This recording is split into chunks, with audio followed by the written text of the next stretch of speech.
है, सब कुछ आपको मालूम है चीजें कैसे काम करता है। और मैंने कहा था जब भी सवाल आएगा एसी का सबसे पहले क्या ड्रॉ करना है आपको, इंपीडेंस ट्रायंगल।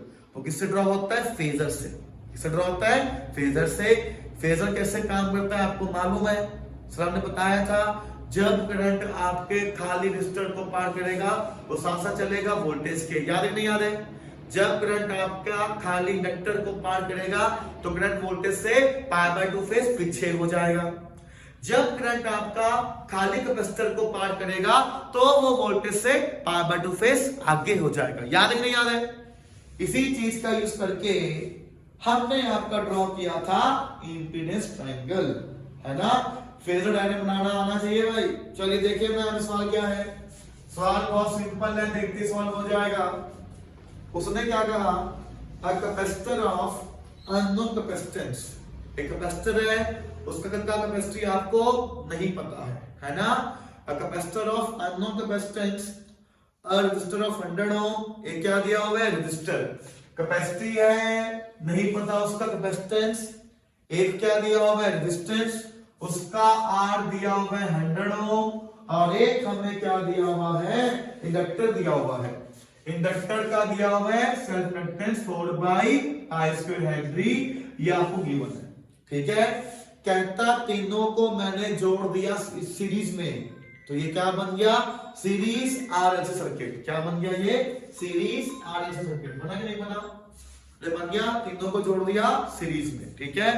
कहता है इसको मैंने ज्वाइन किया AC सोर्स के साथ जिसका वोल्टेज है 200 वोल्ट और जिसका फ्रीक्वेंसी है 50 हर्ट्ज। मैंने कहा था जो वोल्टेज आपको एसी में दिया होगा वो क्या होगा, आरएमएस वोल्टेज। क्या होगा, क्योंकि अगर तो एसी की बात करेगा तो हमेशा नाप पाएगा उसका आरएमएस वैल्यू। ये बात मैंने आपको बताया था, याद है नहीं याद है, अरे याद है। अच्छा देखो तो मेरे पास क्या आएगा, एक आया मेरे पास आपका रजिस्टर, एक आया मेरे पास अपना यहाँ पे हमारा इंडक्टर, और एक मेरे पास आया कैपेसिटर, तीनों सीरीज में है।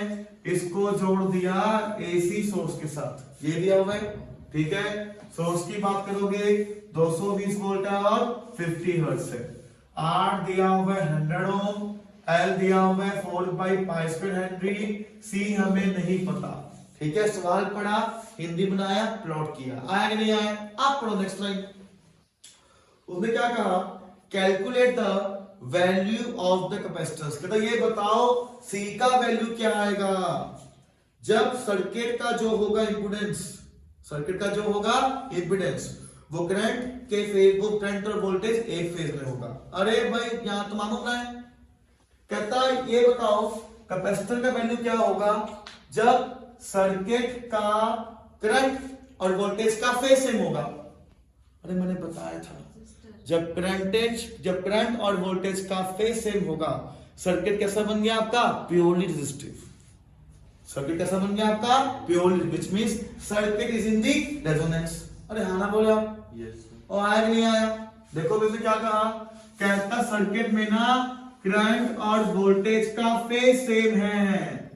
तो मैंने कहा था अगर फेज सेम होगा तो जाहिर सी बात है ये जो पूरा सर्किट है ये क्या बन गया आपका, प्योरली रेजिस्टिव बन गया। क्या बन गया, ये प्योरली रेजिस्टिव, व्हिच मींस आपका जो होगा इंपीडेंस वो मिनिमम काम कर रहा है जो खाली रेजिस्टेंस के इक्वल होगा।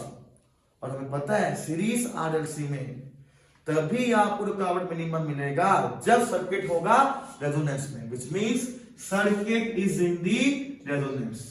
सर्किट अगर आपका है रेजोनेंस में इसका मतलब क्या है कि जो रुकावट इंडक्टर का है वो रुकावट किसका होगा, कैपेसिटर का। आया नहीं आया, सवाल हो गया भाई, होगा सवाल। देख सवाल ऐसे बनता है आपका, सवाल ऐसे उठाना आपको आना चाहिए।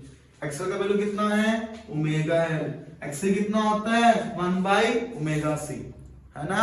तुम्हें सी चाहिए, अरे सी की बात करेगा वो क्या बन जाएगा 1/ω²। ओमेगा दिया हुआ है, हाँ ना बोले छुपा हुआ ओमेगा, अभी म्यू दिया हुआ है, ओमेगा होता है 1/2π का स्क्वायर, एल दिया हुआ है आपको, इसको सॉल्व कर लीजिए तो सी आ जाएगा 1/4π², म्यू आ जाएगा 50 का स्क्वायर, एल कितना दिया हुआ है 4/π²। इसको सॉल्व कर लीजिए, आपको क्या मिल जाएगा, कैपेसिटेंस का वैल्यू मिल जाएगा। ठीक है, सवाल को पढ़ो, हिंदी बनाओ, प्लॉट करिए, सोचो कि हमें क्या दिया हुआ है। अरे आया कि नहीं आया? Yes sir. अरे आया कि नहीं, आना बोला आ गया, चलिए भाई ठीक है। बाकी सवाल अपना ट्राई कर लेना, ठीक है। लो